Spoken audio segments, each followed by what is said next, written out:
people, and welcome back to Food.Glam.Life. I hope you're doing very well. So today I am on popular demand, of course. I'm going to try out the Desert Dusk eyeshadow palette by Huda Beauty. We went over this in my makeup haul and giveaway, which if this goes up before February 1st, it's still on. Go check out that video, I'll link it below. And yeah, so a lot of you said that you're still kind of iffy about this palette and whether or not you should be buying it, and you wanted me to do a try on and a review of it. Also, I should let you know I did not pay for this. I got this as a gift, as I've mentioned before, so yeah. Just putting that out there. To be quite honest, I still don't know. I keep looking at this, and although there are a lot of like options in it, I'm very confused as to what to do because, you know, we've all done like seen all the warm looks, and then I've done a whole bunch of purple looks. Well, not a whole bunch, but 2 or 3 purple looks were because I've kind of been obsessed with purple this year, or this past year. And then they also have this is like a pure glitter, which is the Cosmo, but glitter is so messy. I really don't want to do glitter. Like, I love glitter, but I don't want to do it. I've been sitting here like swatching all these like different shades, and I really need to plan my videos better. But anyway, we'll just do it as we go along. Excuse my voice if I sound more nasal than I already do. It's just because I have this horrible viral flu thing that's going around, and it's pretty bad, like my throat and my sinuses, and it's just really bad. And I think it like affects my skin as well. I don't know, but all of you who think that I have flawless skin, specimen A, well, this is an old spot, this is a new breakout. I have very dark under eye circles, and just, you know, not very evened out skin tone, but that's what we have makeup for, and of course skincare. So, you know, also let me know down below. A couple of you asked me to do a skincare. Maybe I can do like a current skincare regime. If you want, I'll do that, and if not, then no. Anyway, so let's get started, because otherwise, again, this glitter's all over my clothes now.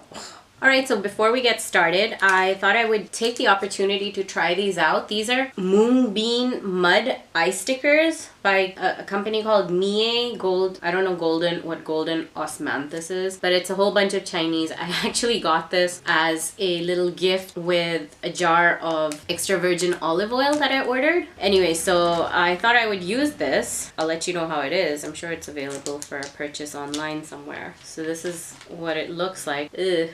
Kind of, oh, it's on this side. Ew, it's so slimy. I have to tell you, it feels really gross. This is how you put them on, right? I don't even know. I've never used these gel under eye pads, but I thought it would be nice. And okay, so it's supposed to like cool and soothe or whatever, depuff your under eyes. I don't even know if it'll make a difference, but I have to say it feels very cool and very soothing. It's a good thing, but it's kind of cold in this room. Anyway, so let's get started with this palette. So these 2 shades right here on the bottom. Okay, I have to turn this phone off. Alright, so these 2 shades right here, which are Eden and Musk, these are good transition shades. So I would suggest Eden if you want to go for a warmer toned look, and Musk if you want to go for a cooler toned look. That being said, there are very few cool toned eyeshadows in this, so you'd have to see how that works out for you. And I'm just going to take a blending brush. I'm going to take this Sigma Tapered E35, and I'll tap it into Eden. I just realized, let me zoom you guys in. It leans more towards the coral side. You guys, I still do not know what I'm doing with this eye look. There's definite fallout with this palette. So once again, I would say do your eyes first and then do the rest of your face. I'm going to go in with the Sigma E25, and I'm going to use the shade Blazing, which is this kind of like an orange shade on the bottom, and pick that into my crease. This is very pigmented. Blazing is not soft, by the way. Eden is not a soft color either. Just letting you know. I think I'm going to go through them one by one. Desert Sand is a little chalky but softer. Musk is soft but very lightly pigmented. Eden is pigmented but again very chalky, kind of hard. Amber is soft and pigmented. Amber is this dark color here. It's kind of like a rusty color. I'm just talking about the mattes. I'm not talking about the shimmers. Oud is very soft and quite pigmented, as you can see right here. And then, oh wait, and so Blazing was very chalky and hard. That leaves Saffron. And yes, Saffron is also soft and quite pigmented. Oh, that went over my wipe, so it's wet, but yeah, it's pretty soft. So you should know that a couple of these are just, they're not equal in their pigmentation or their texture or consistency. So I'm just going to kind of pat it here as well, just on the outer corners, because I've decided as we are doing this that I'm doing a cut crease. I have slightly hooded eyes, so it's a little difficult to do a cut crease on my eyes, but I'm still gonna do it. Voila. Just gonna go. Oh my god, that looks very orange, doesn't it? So I'm gonna keep going like one step ahead with the shade. So I'm gonna go in with Saffron, which was this reddish color on the bottom. Same brush, not changing the brush. And again, right on the crease. So again, like, you know where it gets like weird and patchy on the top? You have to just go back with the first blending brush and blend, blend, blend. So we went in with Saffron. I've skipped Amber for some reason. It's okay. I'm going to go in with Oud. For Oud, I'm going to take like a pencil brush, like a fine tip pencil brush, and really get that in there. Kind of make a line just where my crease is. Oh. So I'm really defining. You see that? Like my crease is really getting defined now. And then again, with my blending brush, I'm just going to go back and blend out the edges. And just to balance out the top, I'm going to go back in with Desert Sand, lightest shade, and get that brow bone highlight kind of thing back. Now, what do I want on my lid? These two shades that I'm looking at, which is Blood Moon and Turkish Delight on the bottom. That's them. Blood Moon and Turkish Delight. But I don't know if I should do that, if that's too similar. Should I do something lighter? There's also this beautiful shade, Royal. Look at that. Should I just do Royal? Should I do Angelic? What should I do? I don't know. I'm just gonna do something. Yeah, I'm gonna use the JCat Beauty All About That base because this has some color to it.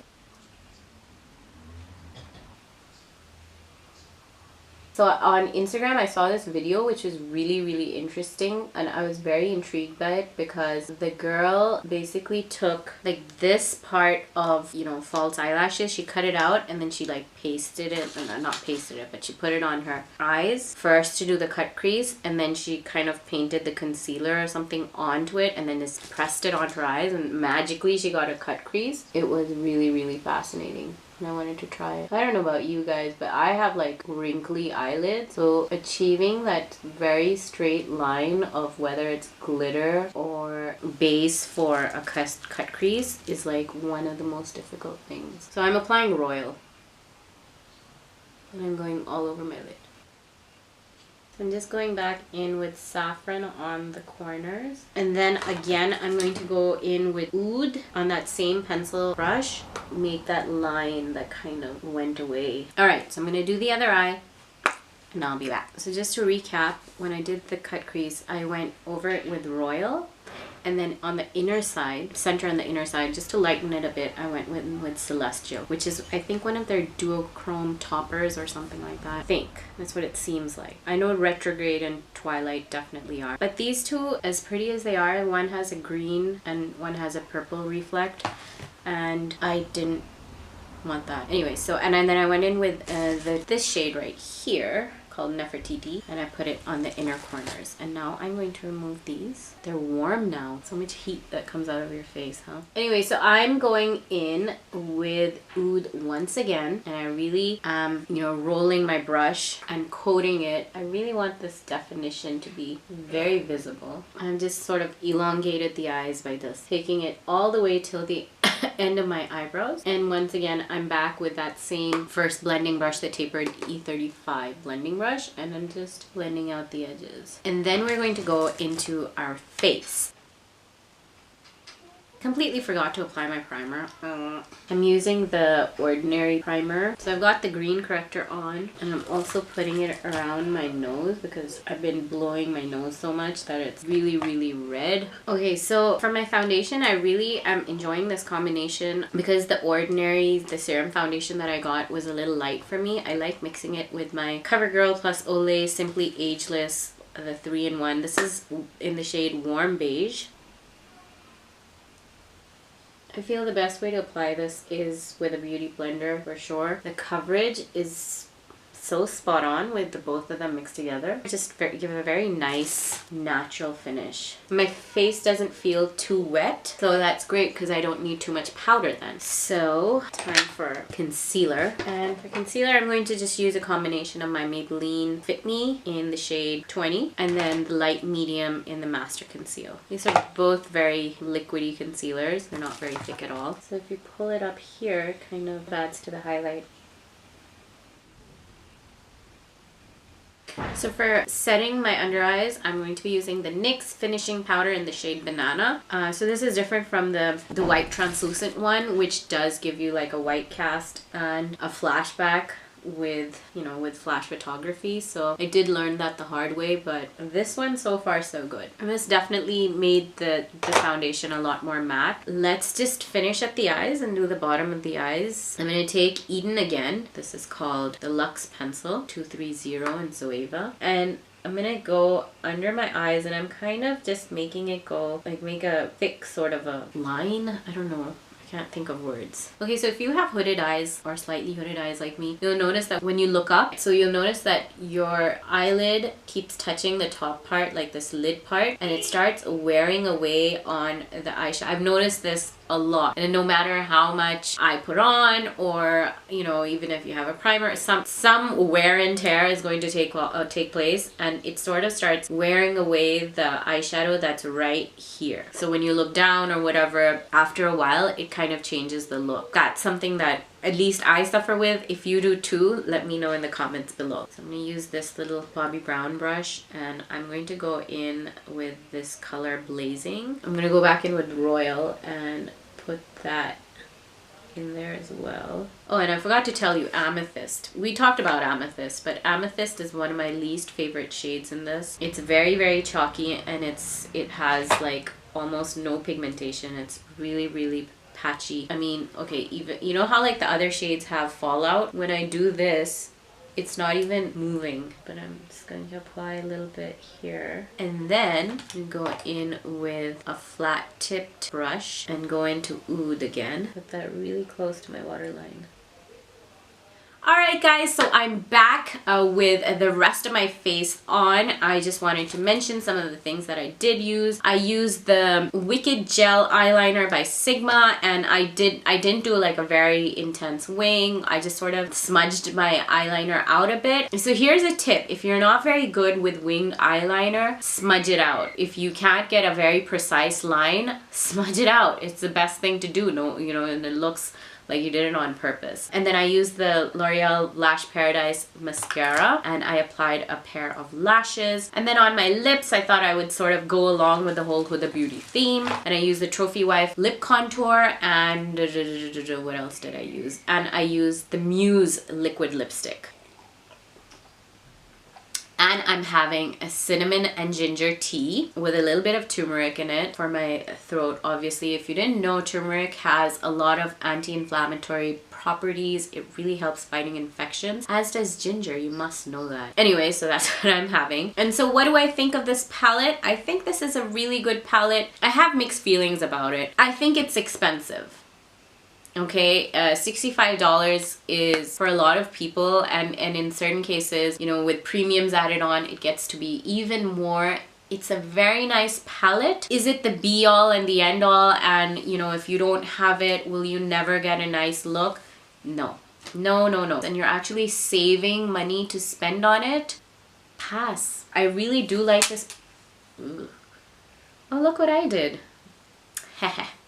Anyway, I like this palette. I'm not, you know, don't get me wrong. I like it, but do I think it's worth $65? no. You can get a whole bunch of other palettes that are half the price. You could mix and match other palettes. There's just so much out there, and if you really are tight on money, don't spend all your money on this. Really, just there's so many other ways. There are dupes. There's the Athena palette. If you live in the US, you can, or other countries where you can download the Shop Hush app. I'm not sponsored by them, but the Athena palette by Bad Habit Beauty is equally as good. I can say that because I have the Aphrodite palette and I think the quality is very, very close, but it's a fraction of the price, and I've got really great results with it. And granted, this does have some unique shades, but honestly, a lot of them are very dupeable. You can find them in other palettes. You can probably find them in singles. You can do without it. If you have the money to spend and are diehard Huda Beauty fan,